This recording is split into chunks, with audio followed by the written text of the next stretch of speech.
This album has been made possible through grants from the following organizations: the Institute for Yahtzee Theory, the Society for the Preservation of Spanish Rice, the Bank for People on Horseback, the Ancient and Honorable Order of Pricks, the International House of Cream and Sugar, Local 12 of the Ballbusters Union, the Laser Enema Foundation, and the National Society of Total Peckerheads. Hey, have you noticed that you never seem to get laid much on Thanksgiving?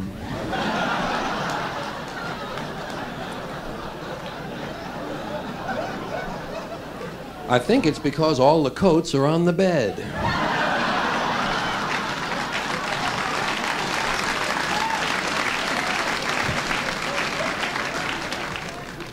That's my job, thinking up goofy shit. Coming around every now and then, letting you know what it is. Or reminding you of things you already knew, but forgot to laugh at the first time. This is my office over here. Let's face it, if this is my job, this must be my office. Looks like an office to me. Got me a little desk here, kind of nice desk, and a chair. The chair goes with the desk, of course. You could sit on the chair at the desk if you like, making them a set. Or you can use the chair as an occasional piece. Which is nice to have in the office, I always say. Oh, yeah. Actually, this is just a place for my stuff, you know? That's all, a little place for my stuff. That's all I want, that's all you need in life is a little place for your stuff, you know? I can see it on your table. Everybody's got a little place for their stuff. This is my stuff, that's your stuff, that'll be his stuff over there.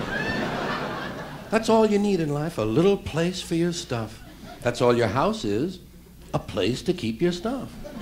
If you didn't have so much stuff, you wouldn't need a house. You could just walk around all the time. A house is just a pile of stuff with a cover on it. You can see that when you're taking off in an airplane. You look down and you see everybody's got a little pile of stuff. All the little piles of stuff. And when you leave your house, you gotta lock it up. Wouldn't want somebody to come by and take some of your stuff. They always take the good stuff. They never bother with that crap you're saving. All they want is the shiny stuff. That's what your house is, a place to keep your stuff while you go out and get more stuff.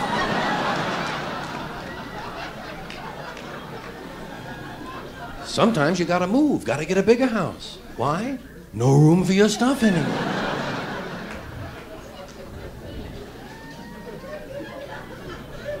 Did you ever notice when you go to somebody else's house, you never quite feel 100% at home? You know why? No room for your stuff. Somebody else's stuff is all over the goddamn place. And if you stay overnight, unexpectedly, they give you a little bedroom to sleep in. Bedroom they haven't used in about 11 years. Someone died in it 11 years ago. And they haven't moved any of his stuff. Right next to the bed, there's usually a dresser or a bureau of some kind, and there's no room for your stuff on it. Somebody else's shit is on the dresser. Have you noticed that their stuff is shit and your shit is stuff? God.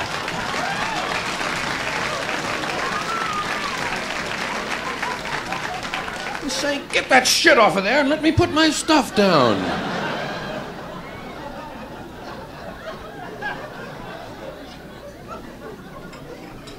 Sometimes you leave your house to go on vacation, and you gotta take some of your stuff with you. Gotta take about 2 big suitcases full of stuff. When you go on vacation, you gotta take a smaller version of your house. It's the second version of your stuff. And you're gonna fly all the way to Honolulu. Gonna go across the continent, across half an ocean to Honolulu. You get down to the hotel room in Honolulu, and you open up your suitcase and you put away all your stuff. There's lots of places in the hotel room to put your stuff. Here's a place here, put a little bit of stuff there, put some stuff here, put some stuff. You put your stuff there, I'll put some stuff. Here's another place for stuff. Look at this, I'll put some stuff here. And even though you're far away from home, you start to get used to it, you start to feel okay, because after all, you do have some of your stuff with you. That's when your friend calls up from Maui and says, hey, why don't you come over to Maui for the weekend and spend a couple of nights over here? Oh, no. Now what do I pack? Right, you've got to pack an even smaller version of your stuff. The third version of your house. Just enough stuff to take to Maui for a couple of days. You get over to Maui, I mean, you're really getting extended now when you think about it. You got stuff all the way back on the mainland. You got stuff on another island. You got stuff on this island. I mean, supply lines are getting longer and harder to maintain. You get over to your friend's house on Maui, and he gives you a little place to sleep, little bed. Right next to it is a windowsill or something. You put some of your stuff up there. You put your stuff up there. You got your Visine, you got your nail clippers, and you put everything up. Takes about an hour and a half, but after a while, you finally feel okay. You say, all right, I got my nail clippers. I must be okay. That's when your friend says, hey, I think tonight we'll go over the other side of the island, visit a pal of mine, and maybe stay over. Oh, no. Now what do you pack? Right, you gotta pack an even smaller version of your stuff.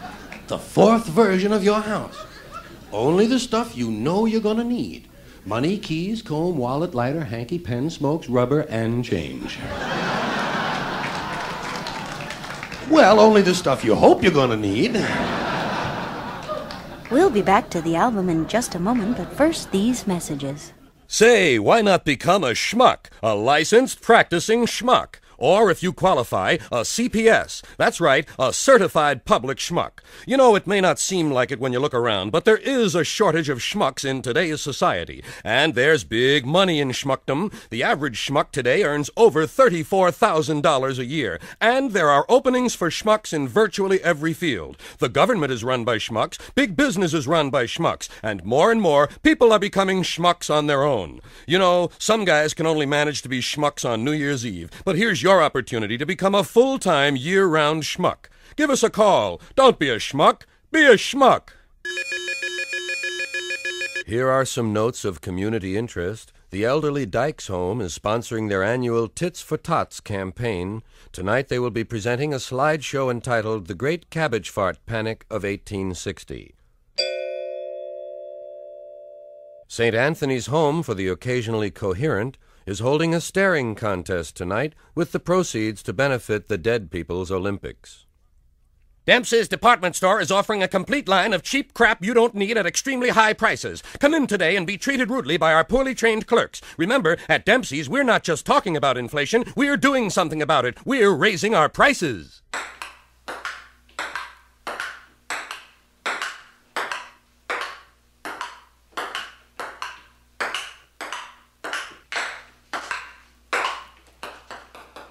I had kind of an interesting morning this morning.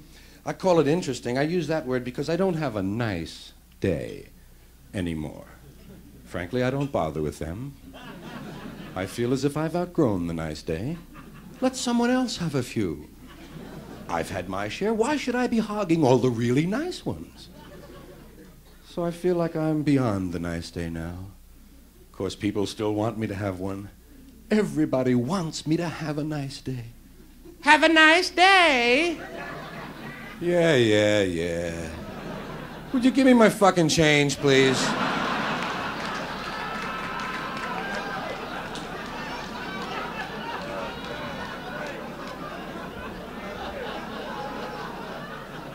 Some people are really insistent. I said have a nice day! All right, okay, goddammit, all right! That's the trouble with have a nice day. It puts all the pressure on you. Now you've got to go out and somehow manage to have a good time. All because of some loose-lipped cashier. Have a nice day. Maybe I don't feel like having a nice day. Maybe, just maybe, I've had 63 nice days in a row. And by God, I'm ready for a crappy day. Let someone wish me a crappy day. I never hear that. Have a crappy day. That's no problem at all. All you have to do is get up some mornings. There's no planning involved. You know, the trouble with that nice day stuff for me is that word nice. It's just such a soft, kind of flabby word. You know, there's no character to it. Nice. Isn't he nice? Oh, he is so nice. And she's nice, too. Isn't that nice? It's like fine. How are you? Fine. Bullshit. Nobody's fine. Hair is fine. How's your hair? Fine. That makes a lot more sense to me. Some guys are great. You ever hear that? How are you? Great. Isn't this great? God damn, this is great. Look, they're going to kill that guy. Isn't that great? Not me. I'm not nice. I'm not fine. I'm not great. People ask me how I am. I say I'm fairly decent. No superlatives, nothing to gossip about. I say I'm relatively okay. Or moderately neato. Then they have to ask their children how I am.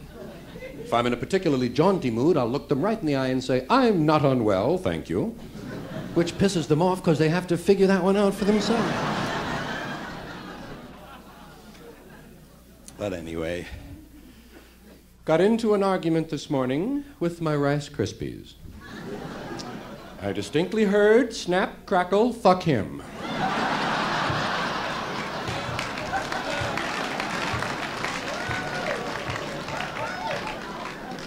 I don't know which one of them said it, you know. I was reaching for the artificial sweetener at the time and was not looking directly into the bowl. But I told them, I said, well, you can all just sit right there in the milk. As far as I'm concerned, you can sit in the milk until I find out which one of you said that. Little mass punishment for my breakfast food. The idea is to turn them against one another. Just sit in the milk. Of course, don't be me. Big punishment. That's what they do anyway. That's their job. Sitting in the milk. You've seen those Rice Krispies floating along? Little beige blisters of air, riding proudly in the milk. But you can't sink them. They ought to use them in life jackets. That's where they need them. You can't sink Rice Krispies. They'd float for a long, long time. Rice Krispies would float for a week if you leave the dishes out. I do. Rice Krispies would float until you gotta knock them off the side of the bowl. What are you doing? Washing the dishes. Did you ever notice that the Rice Krispies highest on the bowl dry first? It's because they're closer to the sun. Isn't that interesting? Yes, there is a little science in the show each and every evening. But those Rice Krispies will float forever. Well, you know what they do? They gather together. They gather together in little groups. Little groups of 8, 10, 12, sometimes 14, but always an even number. Little colonies of Rice Krispies. And you can't sink them. You try to sink them with a spoon, they come up over the side. That's what the fruit is for. Sinking the Rice Krispies. A good-sized peach will take down 80 or 90 of them every time.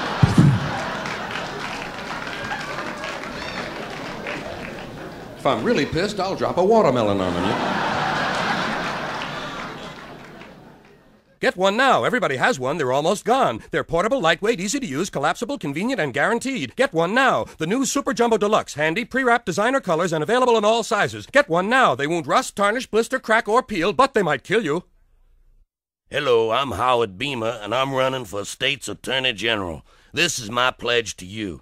If I'm elected, I promise that if anyone breaks the law, I personally will go to his or her house and beat the shit out of them. Backwards words say to used I. Again go I there. Shit-oh. The following statement is true. The preceding statement was false. On Saturday morning, it's adventure time.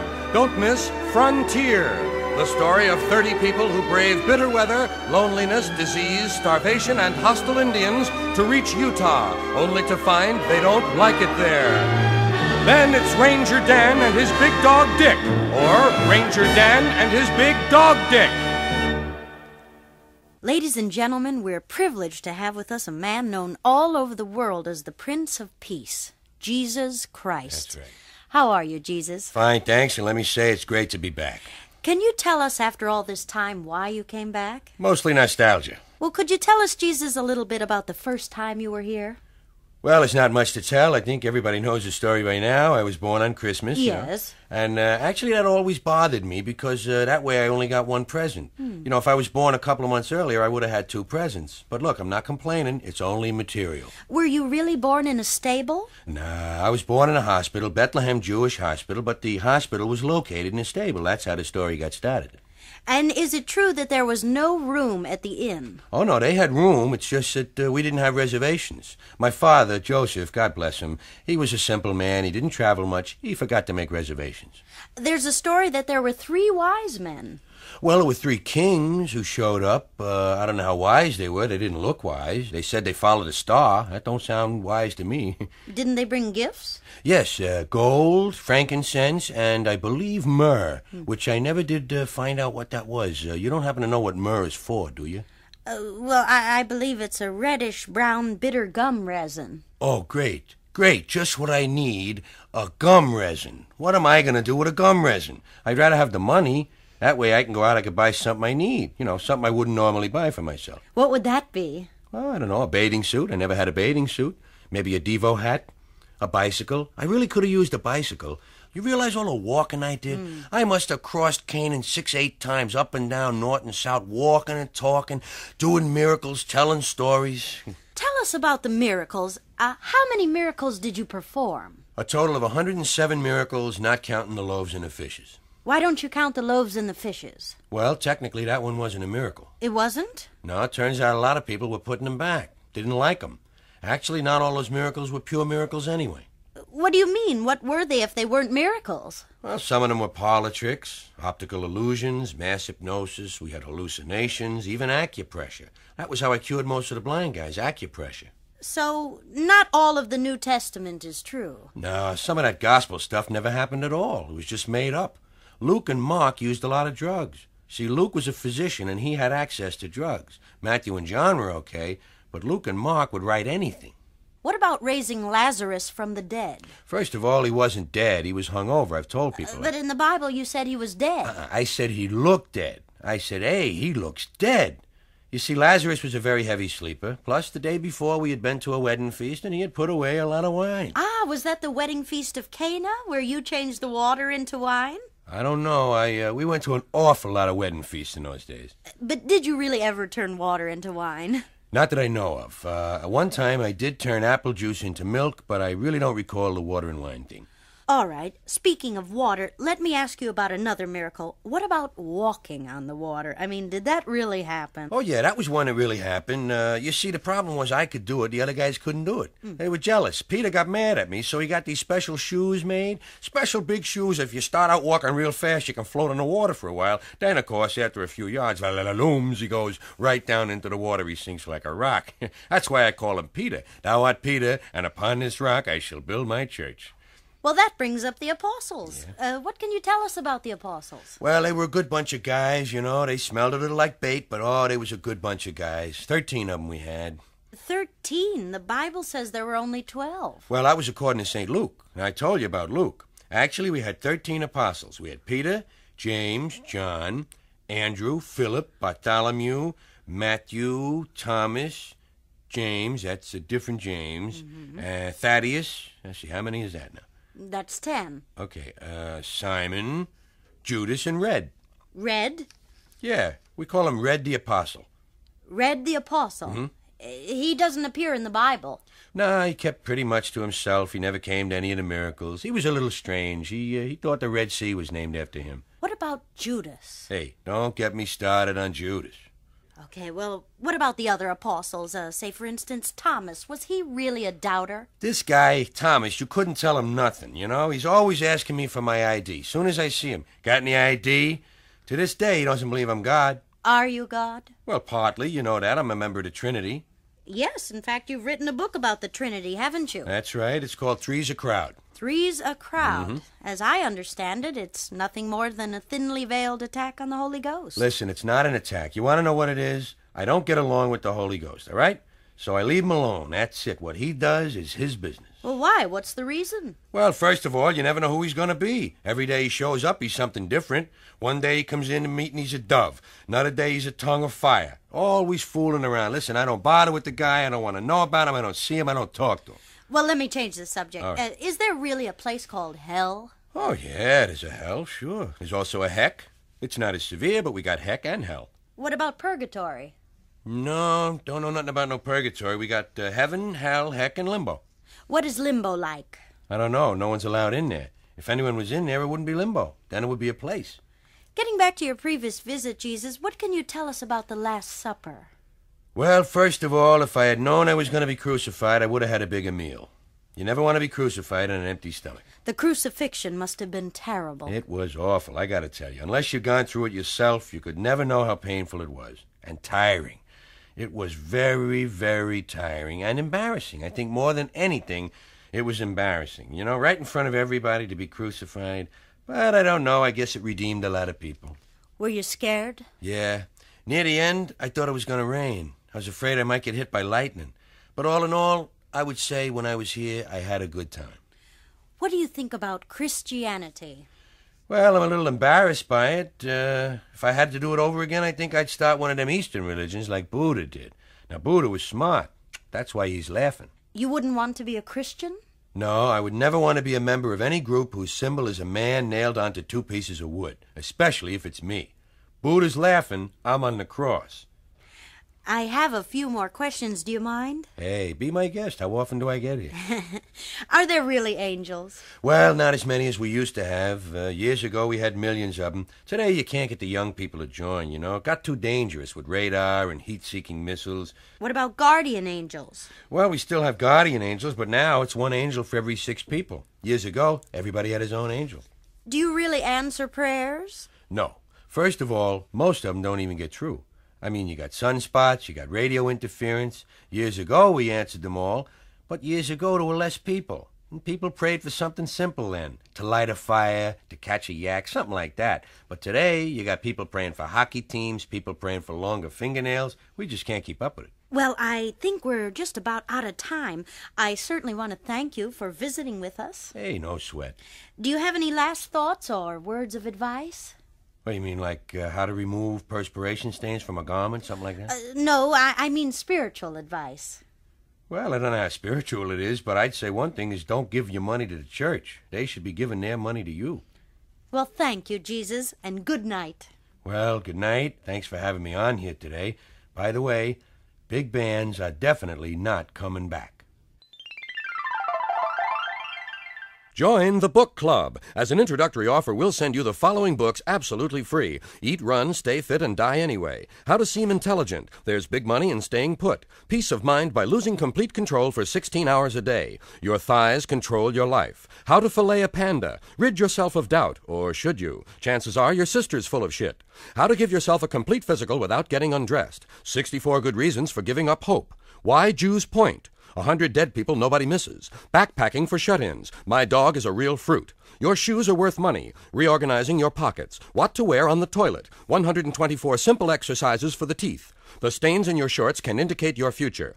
Tips on Getting Laid. Self-mutilation as an attention getter. 600 Ways to Give People the Shaft. Tremble Your Way to Fitness. You give me 6 weeks and I'll give you some disease. And if you join today, we'll send the following books absolutely free. Poems for the Insane. A treasury of poorly understood ideas. Apartment Hunting for Devil Worshippers. A complete list of all the things that are still pending. And these books on food are yours. The Intravenous Cookbook. The Meaning of Corn. Fill Your Life with Croutons. The Food Coloring Diet. Cooking for the Paralyzed. Cooking with Heat. And if you join today, we'll send the following books absolutely free. Controlling Fear Without Getting Frightened. Things No One Can Help. Understanding People You'll Never Meet. 6 Ways to Fuck Up Before Breakfast. Marriage for One. I Suck, You Suck. Let's Change the Alphabet. Famous Bullshit Stories. Sport Fishing with Power Saws. Why Hawaii and Norway Are Not Near Each Other. And if you join today, we'll send the following books absolutely free. A list of people who mean well. Don't Throw Away Your Old Skin. 10 Things We Don't Know Yet.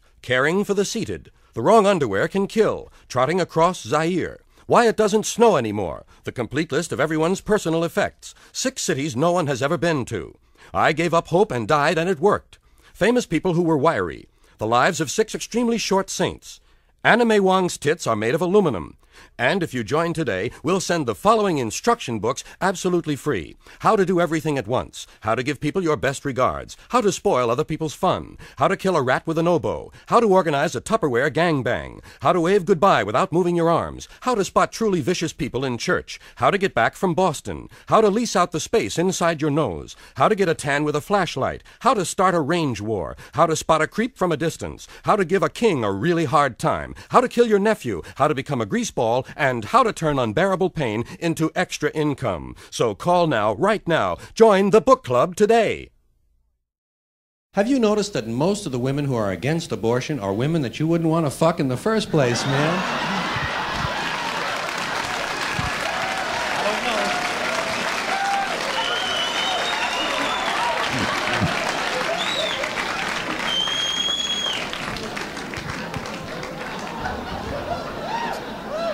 There's such balance in nature.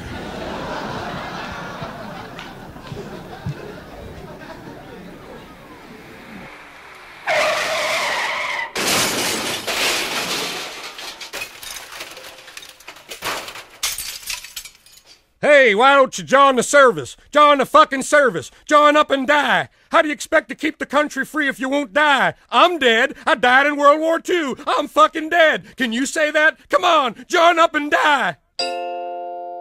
Hello, I'm a famous person, and I'm for sale. Do you have a product or a business that needs promotion?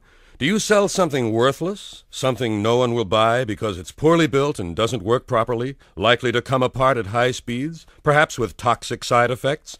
Well, I'm here to help you. I'll take your product and I'll sell it to them because they trust me. That's right. They trust me because I'm a famous person. On Saturday afternoon, it's Galaxy of Sports.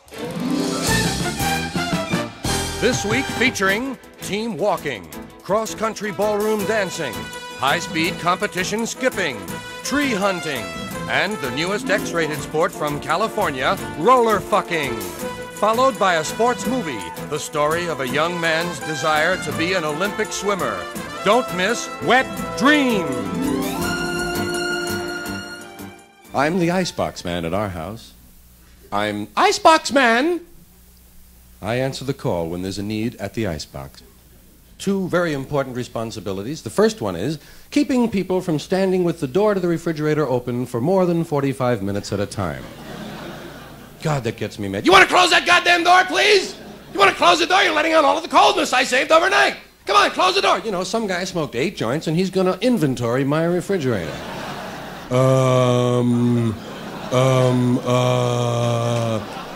Here's $50. Go down to the Burger King. What do you got? I'll save more than that on electricity alone. Close the goddamn door, will you?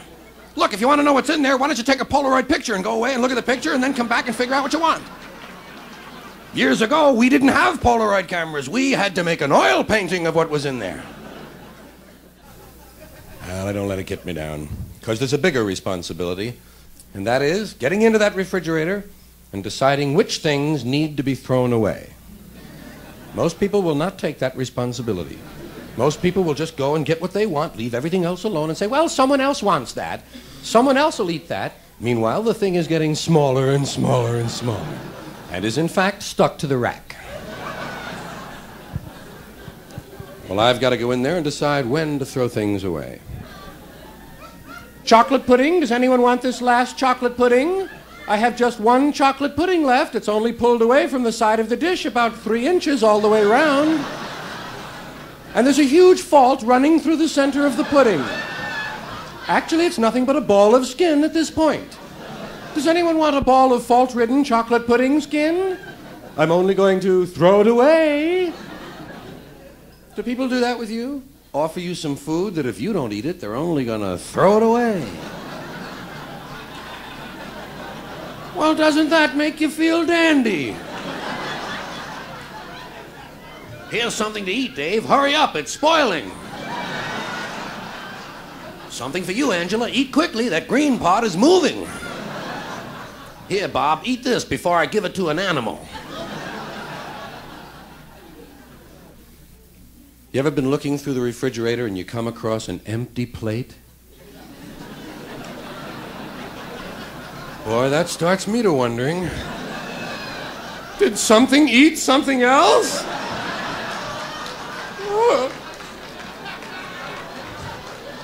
Maybe the olives ate the tuna. Maybe that chicken isn't really dead yet. Actually, I picture a little mouse with gloves and a parka on, you know. Just waiting for the lights to go out. Perhaps the worst thing that can happen is to reach into the refrigerator and come out with something that you cannot identify at all. You literally do not know what it is. Could be meat, could be cake.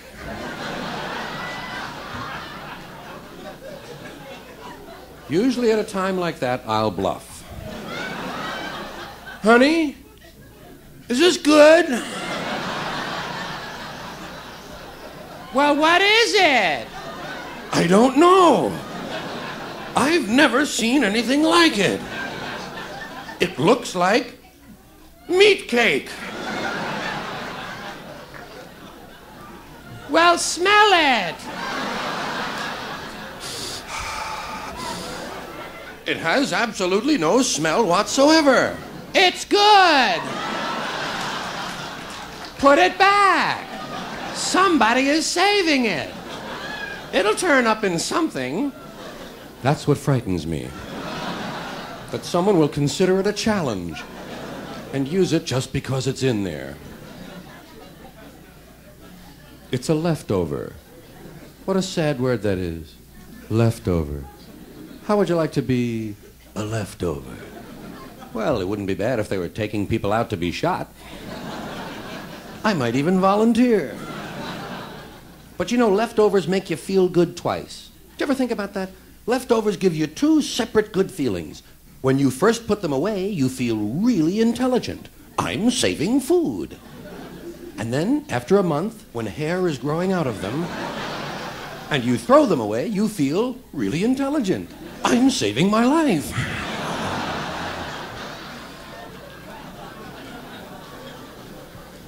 When you make a sandwich at home, do you reach down past the first 3 or 4 pieces of bread to go down and get the good bread? It's kind of a self-preservation thing, you know? What you're really saying is, let my family eat the rotten bread. I'll take care of numero uno. And down you go into the loaf, down looking for the 2 that you want. A matching pair.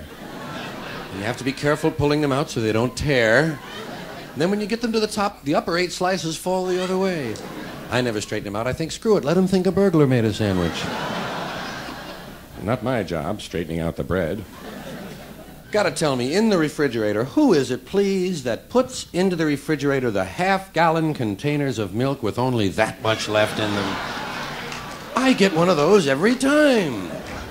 Hey, here's some milk. God, not enough to drink. Better put that back, huh?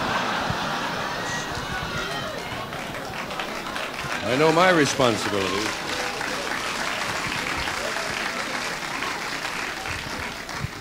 Hello, I'm a member of a new organization called the Fart Retrieval League. Do you realize that among the millions of farts which are released every day, not all of them float free? A small but significant percentage of farts is trapped forever in seat cushions all over America, hopelessly suspended in foam rubber.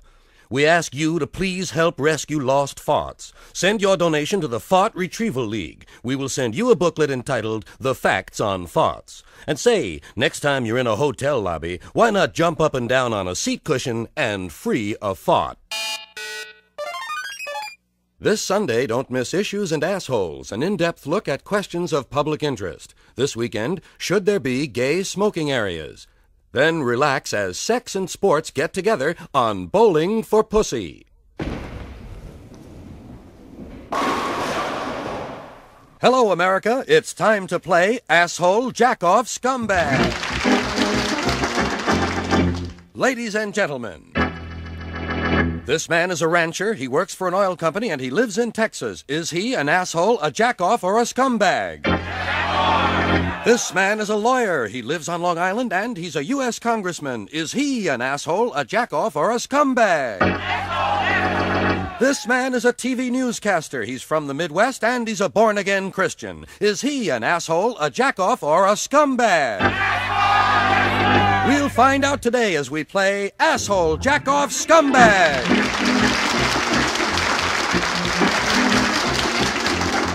Well, hello everyone, I'm Bob Barlow, and it's time for another session of Asshole, Jackoff, Scumbag.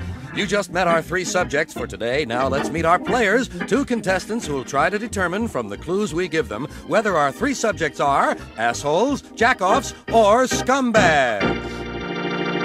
First of all, our champion. From Short Hairs, New Jersey, she's a mother of two, and her hobby is sitting on the toilet until her legs fall asleep. Here is Ethel Schwanz. How are you today, Ethel? Not so good, Bob. I think I'm going to start my period. Well, that sounds interesting. What does your husband do? My husband is dead, Bob. He was crushed in a folding couch accident. Do you have any little Schwanzes around the house? Well, yes, I have been blessed with two wonderful sons. My oldest boy, Elliot, is involved in charity work. Every weekend he takes 100 senior citizens out to the country and leaves them there. And my youngest son, Jules, is currently attempting to be the first man to cross the Atlantic in a gas-filled douchebag. Well, that sounds very interesting, Ethel. Let's meet your opponent. Your challenger is from Big Thighs, New York, a man whose job is recovering stolen religious articles. His hobby is calling up the Red Cross and telling them to go fuck themselves. Meet Eddie Donaker. Hi, Bob. Hi, Eddie. Is your wife here today? No, Bob, she couldn't be here. She's taking the SWAT team exam in Newark. Well, she sounds like quite an independent lady. That's right, Bob. She once killed a man during a sports argument. Do you believe in women's lib? Bob, she can do whatever the fuck she pleases. Okay. Tell us, do you have any children? Yes, one son, D'Artagnan, is quite a successful Mr. Potato Head salesman. Unfortunately, my other son, Winslow, a designer of custom belt loops, was sucked up into a vent this morning. Well, that really sounds interesting, Eddie. They sound like quite a family. Okay, it's time to play Asshole, Jackoff, Scumbag. So, let's take a look at our prizes. First of all, from Larson Luggage, a complete set of portable suitcases. Yes, now you can take it with you. Specially designed Larson Luggage has built-in handles, making it completely portable. Larson, new ideas in luggage. And our winner will need that luggage because he or she is going on an all-expense-paid vacation to Dover, Delaware. Dover, Delaware, the city that means well. You'll spend 3 days in Dover at the fabulous Fireproof Hotel, and you'll travel to Dover in this brand new wheelchair. Yes, it's the Wilson Speed Merchant 5000, the only wheelchair with a roll bar. All right, players, let's meet our first candidate as asshole, jackoff, or scumbag. Panel, this is Wayne Critter. He's a rancher and an oil man from Texas. He smokes ground beef in his pipe, and his hobby is getting in his pickup on Saturday night and running over non-whites. Ethel, you're our champion. Is Wayne Critter an asshole, a jackoff, or a scumbag? Okay, Bob. It's definitely between asshole and scumbag. Wayne, what organizations do you belong to? I belong to the Junior Chamber of Commerce, the Masons, and the American Legion. Okay, Bob. Based on that answer, I'm going with asshole. Okay, that's one vote for asshole. And now, Eddie Donaker, it's your turn. What is Wayne? Is he an asshole, a jackoff, or a scumbag? I can settle this real easily, Bob. Wayne, what are your favorite teams in sports? Well, I like the Dodgers in baseball and the Cowboys in football. Okay, I agree with Ethel. He does sound like an asshole, but that answer leads me to only one conclusion. This guy is a jackoff, a real jackoff. All right, we have one vote for jackoff and one vote for asshole. Now let's find out what he really is from one person in the position to know, his wife. Let's bring her out here, Mrs. Ola Mae Critter. How are you, Mrs. Critter? I'm fine, Bob. Got any little critters running around? You mean crabs? No, I mean children. All our children are grown, Bob, and they all have thankless dead-end jobs with corporations. Well, that sounds interesting, but let's get to the main subject, your husband. As you know, our contestants have voted 1 vote for Jackoff and 1 vote for Asshole. This is the big moment, Ola May. We want you to tell us what your husband is. Is he an asshole, a jackoff, or a scumbag? Well, Bob, when I first met him, he was a real jackoff. He did all kinds of crazy things, like he'd drink a lot of beer and then piss in your hat. A real jackoff. Then after we got married, I noticed he started turning into an asshole. After several years, he'd become a complete asshole. Then he started spending more and more time with politicians and businessmen, Bob, and they turned him into what he is today, a complete and total scumbag. A scumbag! He's a scumbag! That means our first round is a draw. No score yet. We'll be back in a moment or two to break this tie on round 2 of Asshole Jackoff Scumbag!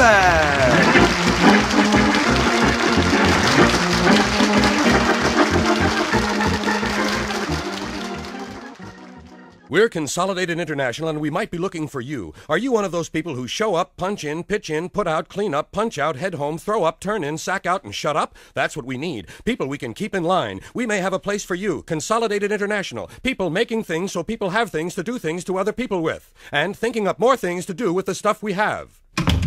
And now, an announcement from the National Apple Institute. Fuck pears. When I was a kid, I was known as a fussy eater. Fussy eater! That's what they called it in my house. He's a fussy eater. Fussy eater is a euphemism for big pain in the ass. I would say, I don't like that. Why? They wanted reasons. Well, you don't always have a reason. I don't know. I know I don't like it. And I know that if I ate it, I would like it even less. You like it? You eat it. Then they would try to corner me with logic. How do you know you don't like it if you've never even tried it? It came to me in a dream.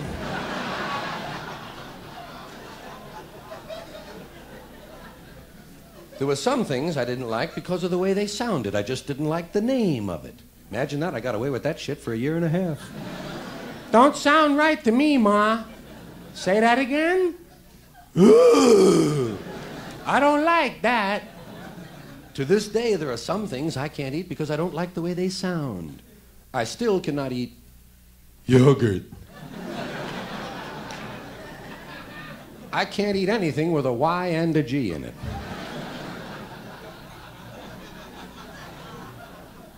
Squash. You want some squash?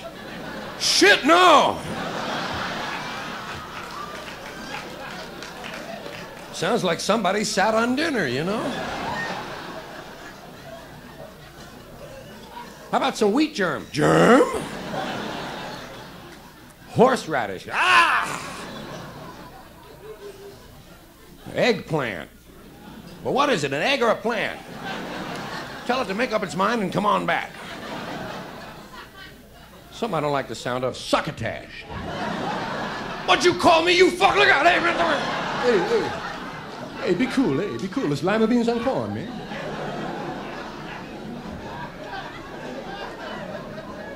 You know something else doesn't sound very right? Head cheese.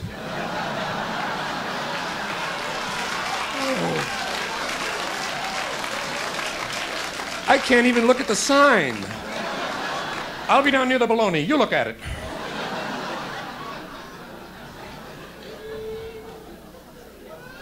Then there are some things that sound too funny to eat. Some things are too humorous to swallow. Guacamole. That sounds like something you yell when you're on fire. Guacamole!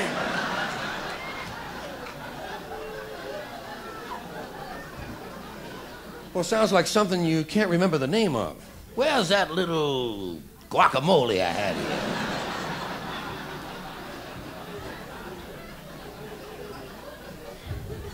Something else sounds too funny to eat. Garbanzo beans.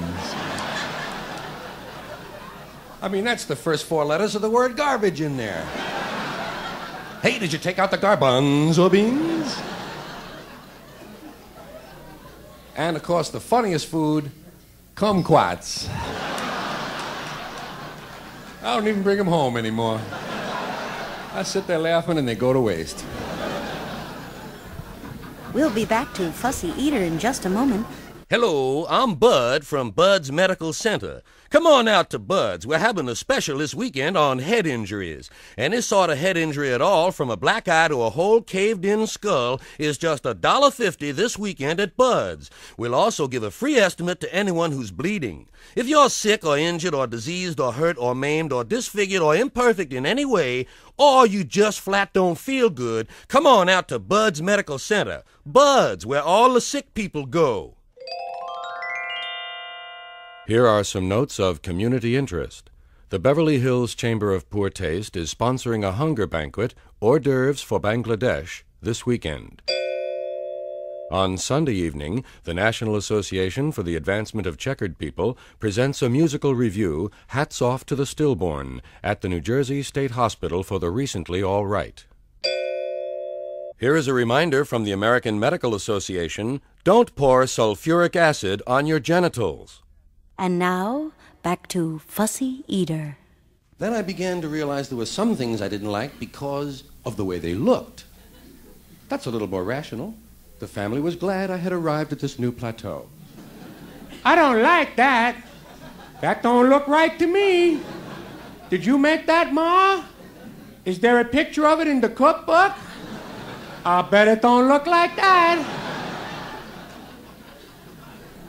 Some things, let's face it, just don't look right, you know? Of course, there are some people who eat anything. I understand that. That's the other end of the spectrum. Some guys eat anything. So those guys in the Air Force, I'll eat anything. What do you got? What is it? Never mind. Just give me some. It's rat's asshole, Don.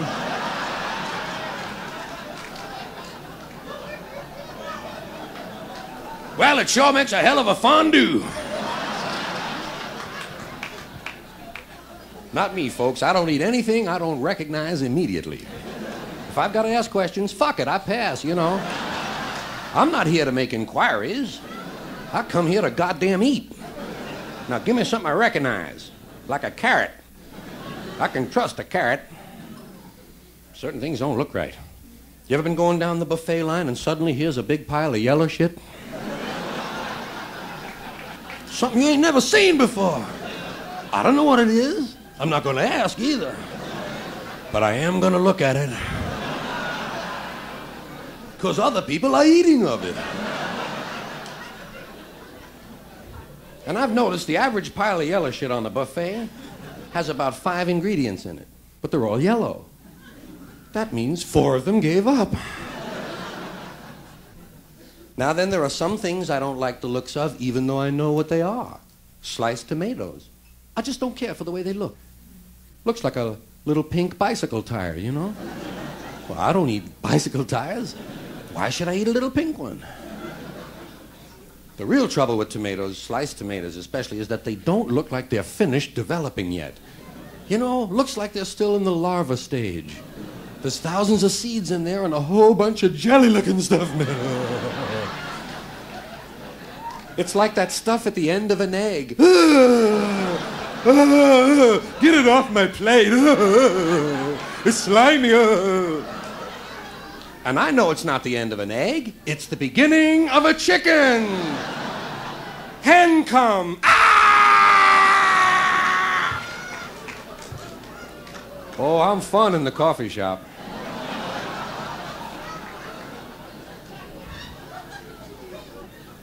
Lobsters and crabs, they don't look like food to me either. Anything that's crawling toward me sideways with big pincers, you know, hey, that don't make me hungry. In fact, my instinct is step on that fuck! Step on that big thing before he gets to the children. They look like they mean business.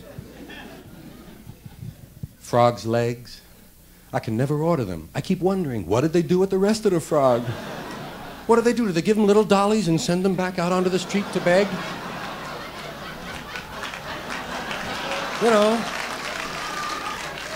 try to return them to a normal life.